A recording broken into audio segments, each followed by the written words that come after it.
Welcome to star 9 news.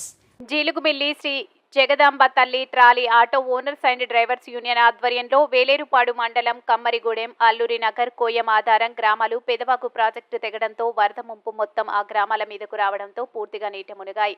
దీనితో Jeelugumilli Jagadamba trolley auto union సుమారు 500 మంది వరద బాధితులకు ఆహారం ప్యాకెట్లు మరియు చంటి బిడ్డలకు బ్రెడ్లు పంపిణీ చేయడం జరిగింది. వెంటనే స్పందించి వరద బాధితుల సహాయార్థం ఆహారం పంపిణీ చేసిన ఆటో యూనియన్ ని మండల ప్రజలు 3 గ్రామాల వరద బాధితులు అభినందించారు. ఈ కార్యక్రమంలో president Geddam Janardhan, vice president Guriparthi Nagaraju, secretary Rambabu, treasurer Dara Manoj Narasimha, ఉస్సే Sunil తదితరులు ఈ కార్యక్రమంలో పాల్గొన్నారు.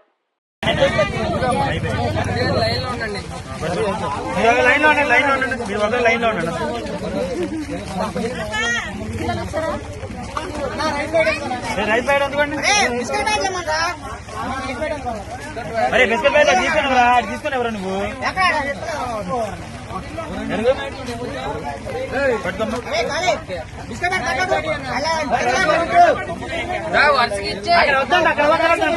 అక్కడికి వెళ్ళారంట.